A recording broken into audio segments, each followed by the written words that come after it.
આપણા ગુણમાં અવિદ્યા રહી છે, અતિશય ઝીણી ઓળખાય નહીં છે, સ્વભાવ સરીખી રહી છે થઈ છે,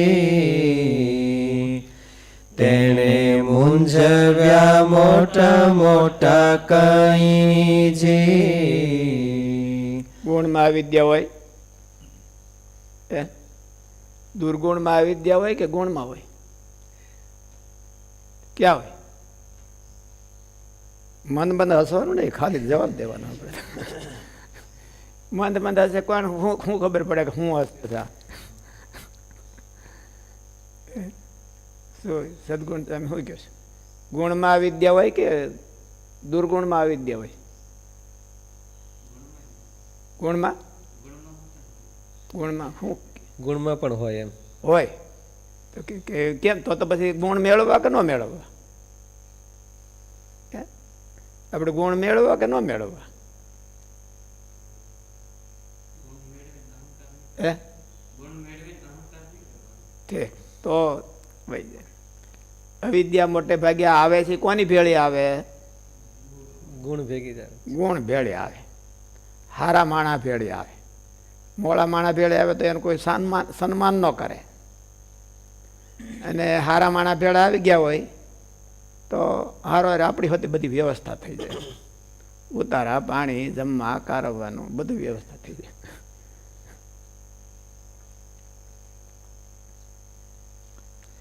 મોટા મોટા કઈ મૂંઝવ્યા મન વિગુણનું માન, અંતરમાઈ બેઠી અજા તે જોરે કરે છે જાન. કવિમાં થઈ કવિ રૂપે ગાયકમાં ગાયક થઈ, પંડિતમાં થઈ પંડિત રૂપે તેને કેણે કળી નહીં. તમારું આવ્યું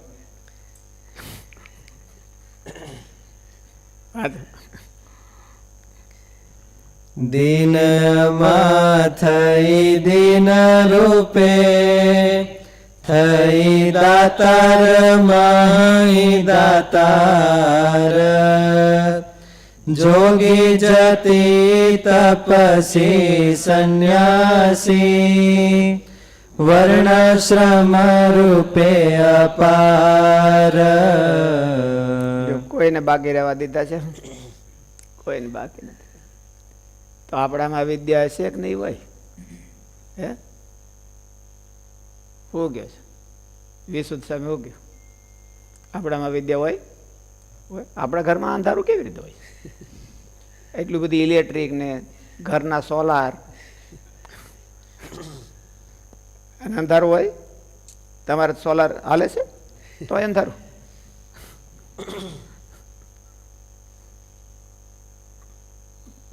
સરકારી લાઇટ હોય તો વળી ક્યારેક જાય, ઘરના સોલારમાં લાઇટ થોડી જાય. આમાં એમાં એવું કે તે જોરે કરે છે ધ્યાન. ધ્યાન એટલે ખોટ, માઇનસ. આપણે ન કરવી હોય તોય પરાયણ આવીને બેહે. જોરે કરે છે ધ્યાન એટલે અવિદ્યાને થોડા કોઈ ઈચ્છે કે અમારામાં વિદ્યા આવે એમ, પણ તોય પરાયણ આવે.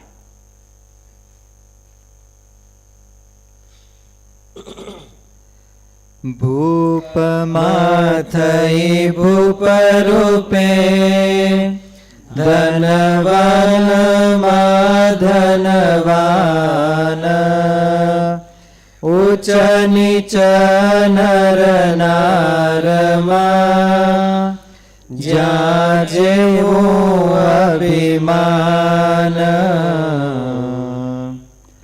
આપા પરને ચર અચર સૌને અંતરે વસી અજા પર પોતાના પરઠી કરે છે બેઠી કજા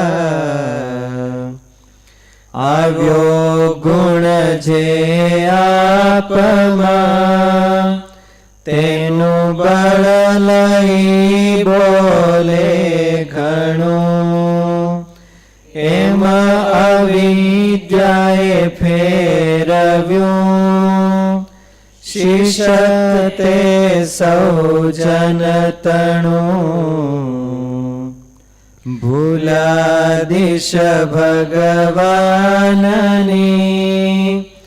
લીધી આપણ ગુણની ઓટ નિષ્કુળાનંદ નરને ખરાખરી ગઈ છે ખો. સ્વામી કહે છે આપણામાં ગુણ મનાઈ જવો કે બીજા ભક્તોની સરખામણીમાં સરસાઈ મનાઈ જવી તે છાની અવિદ્યા છે. શાસ્ત્રમાં એવું કીધું છે કે હરીફાઈ કરવી તો પોતાની હારે કરવી. પોતાની હારે કરવી હું કે ગયા વખતે મને મારામાં જે ગુણ હતા, મારું જે એચિવમેન્ટ હતું એના કરતાં આ વખતે કાંઈ વધ્યું કે નહીં, તો પોતાની હારે હરીફાઈ કરી કહેવાય. પણ મોટે ભાગે પોતાની હારે કોઈ હરીફાઈ કરતા જ નથી. હરીફાઈ કોઈક બીજાની હારે કરે કે પડખેવાળો હોય એની હારે હરીફાઈ કરે. એક પ્લેટફોર્મ હોય, પછી પડખે તો એવું નહીં, અહીંથી અમેરિકા હોય તો એક પ્લેટફોર્મ હોઈ શકે ઘણી વખત. એટલે એક પ્લેટફોર્મ જેનું હોય એની હારે માણસો હરીફાઈ કરતા હોય છે. અને એ હરીફાઈ એનું કારણ ઈર્ષા, અદેખાય, અહંકાર એ ગણાય. પોતાની હારે જો હરીફાઈ કરે તો એ નિર્માની પણ કહેવાય, એને નિર્માની કહેવાય. પોતાની હારે હરીફાઈ કરે તો એનો અર્થ એવો થયો કે મારે આગલા વર્ષ કરતાં આ વખતે ક્યાંક વધારે રેકોર્ડ કરવો છે, તો એને પોતાને અધૂરો માયનો એ ઓટોમેટિક આવી જાય એમાં, કારણ કે અધૂરો માને તો જ ઓલું થાય. એટલે પોતાની હારે હરીફાઈ કરવી, ભગવાનના ભગતની હારે તો ન કરવી. ભગવાનના ભગતની હારે ઈચ્છા થાય તો મદદ કરવી અથવા તો એની પાસેથી શીખવું, પણ એની હરીફાઈ તો ન જ કરવી. એવું સાર છે એમ એનો. સ્વામી કહે છે આપણામાં ગુણ મનાઈ જવો કે બીજા ભક્તોની સરખામણીમાં સરસાઈ મનાઈ જવી તે છાની અવિદ્યા છે. એ છાની અવિદ્યા છે, આપણને ઓળખાય નહીં એવી છે. એટલે આપણા અંતરમાં આપણે તપાસ કરવો જોઈએ કે મારે કોની હારે કોમ્પિટિશન છે, પછી ભગવાનનો ભગત છે કે નહીં. ભગત ન હોય તો એક આપણે જે કોમ્પિટિશન કરે છે અને પિતરાય દાવો કરે છે એ એને પોતાને જ ખોટ છે.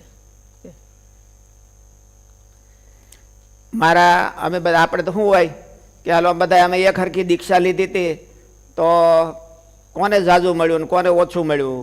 મને ઓછું મળ્યું હોય તો મને શું કરવા ઓછું મળ્યું, એની હારે જ છું. કાંઈ નો અભિમાન હોય અને શું હોય જૂનો છે, જૂનો છું. હવે એનું તો કોઈ દવા જ નથી. ભગવાને એને પહેલા જન્માવ્યો એટલે આપણે શું કરીએ, એટલે તો આપણા હાથમાં છે નહીં.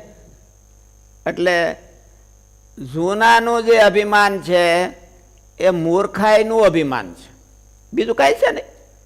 બીજું પાસે કાંઈ બાનું નથી અને બીજું કોઈ ઓલું એવિડન્સ નથી. એટલે આ એક મોટું એવિડન્સ, હું જૂનો છું એટલે રીઢો મૂર્ખ્યો છું. એમ જૂનો હોય એટલે રીઢો થઈ ગયો હોય અને મૂર્ખ્યો થઈ ગયો હોય. હું જૂનો છું તો વધારે કરતાં વધારે એચિવમેન્ટ હોવું જોઈએ ને. હું જૂનો છું તો વધારે કરતાં વધારે ગુણ હોવા જોઈએ ને. એવું કંઈ સાંભળવાનું નહીં, હું જૂનો છું. એટલે એ જૂનાપણાનું મૂર્ખાઈ કહેવાય. એવું કોઈ કીધું હોય કે ન હોય, આપણે એવું લાગે છે સર્વે કરતા એવું દેખાય. અને ઝાઝા મૂર્ખા હોય લગભગ પછી એમ કે જૂનામાં વધારે મૂર્ખા આવવાની જગ્યા વધારે હોય ને, ખાલી હોય ને એટલે ખાલી હોય.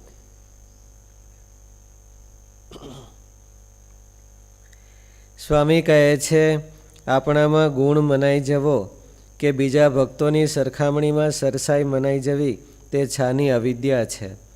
અર્થાત આપણે બરોબરિયા હોય એની પાસે નમતું જોખીએ કે ન જોખીએ, બીજાની પાસે જોખી. આ હરિભક્તો હોય એ આપણે સાધુ નહીં જેવો હોય તો એની પાસે નમતું જોખે, પણ એની હારે કોઈક એવો હરિભગત બીજો એવો જો ભગત હોય તો ન જોખે. એને છે ને નમીએ અમે તો અમારે એની શું ગરજ લ્યો, અમારે એની શું ગરજ? અમારી પાસે ભગવાને બધું દીધું છે, તો એ જ અવિદ્યા છે. મારે જેવું કે આપણે સાધુ હોય તો શું કહી કે અમારે એની શું ગરજ? હરિભગતોની અમારે શું ગરજ? સાધુમાં એકબીજાની શું ગરજ? અમારે એ જ અક્કલ મઠાય છે. ભગવાનના ભગતની ગરજ રાખવાની, ન હોય તો ઊભી કરવાની, અને એ ઊભી કરે ત્યારે જ આશરો ટકે છે, ન હોય તો રાખવી.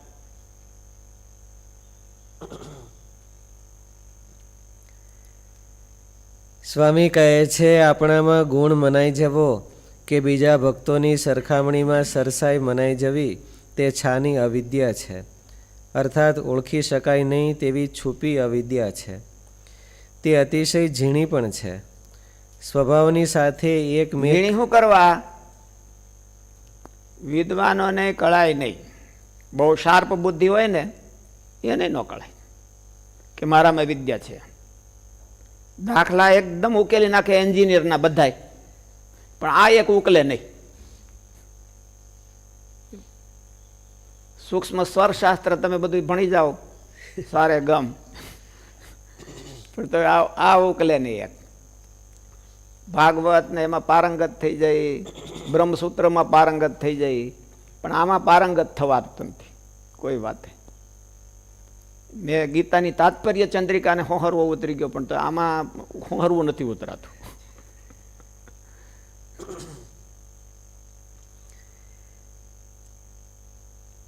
અર્થાત ઓળખી શકાય નહીં તેવી છુપી અવિદ્યા છે. તે અતિશય ઝીણી પણ છે. સ્વભાવની સાથે એક મેક થઈને રહી છે. સ્વભાવની સાથે એટલે ગુણની સાથે, ગુણની સાથે, ગુણની હારે એકમેક થઈને રહે છે. એને ઓલા અવગુણની હારે એકમેક થવામાં એને મજા નથી આવતી. અવગુણની હારે એકમેક અવિદ્યા થાય તો શું મજા નહીં? માર્કેટમાં હાલે નહીં, સન્માન તો ન થાય. આ તો અવિદ્યા હોતે કહેવાય ને સન્માન હોતે થાય. ગુણની હારે ભળે તો જ થાય, આવું નહીં તો ન થાય. એટલે ગુણની હારે પાર્ટનરશીપ અવિદ્યા કરી નાખે કોઈ પણ નહીં. ગુણની હારે જો ન હોય, માનો કોકના ગુણ ન હોય તો પછી કોની હારે પાર્ટનરશીપ કરે? જૂનાની હારે, મૂર્ખાઈની હારે. તો મૂર્ખાઈની હારે પાર્ટનરશીપ કરે. એટલે એમાં કાંઈ મૂર્ખાઈ સબભૂમિ ગોપાલ કે ક્યાં મૂર્ખાઈને જવું નહીં જવાનું એવું કાંઈ હોય જ નહીં. બધી જગ્યાએ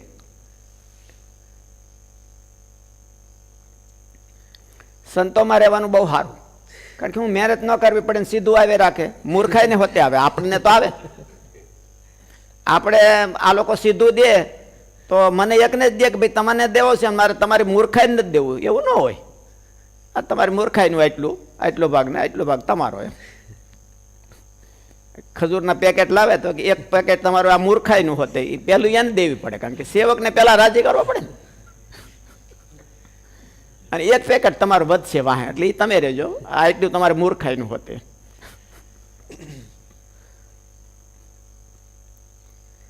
સ્વામી કહે છે, આપણામાં ગુણ એટલે અવિદ્યા છે એ બે, એના બે ઓલા રસ્તા છે. એક તો સદગુણ અને બીજો મૂર્ખાઈ. મૂર્ખાઈ. બે ઠેકાણેથી આ એને બે માંથી એક તો મળી જ રહે. બે માંથી એક તો ખુલ્લો જ હોય. કાં સદગુણ હોય અને સદગુણ ન હોય તો ઓલું તો હોય જ છે.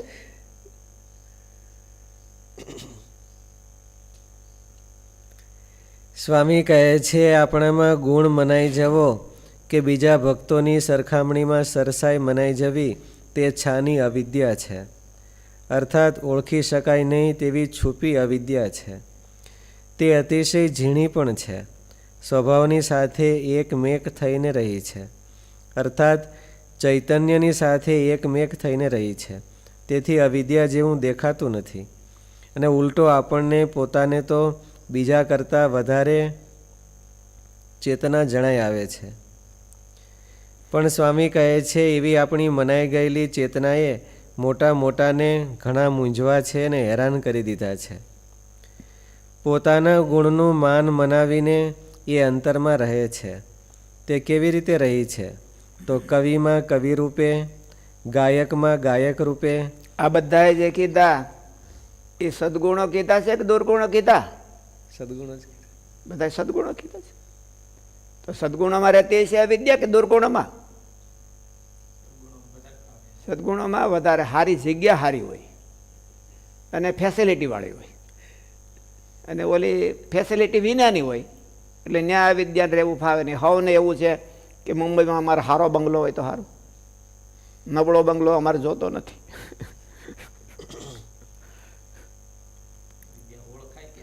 હે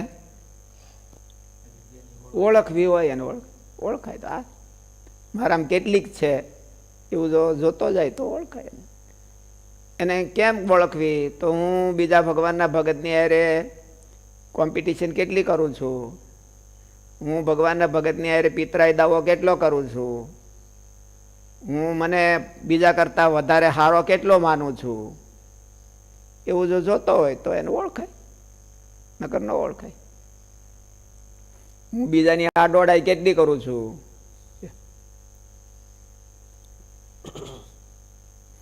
આડોડાઈ તો પ્યોર છે ને, એમાં પ્યોરિટી ને અનપ્યોરિટી હોય.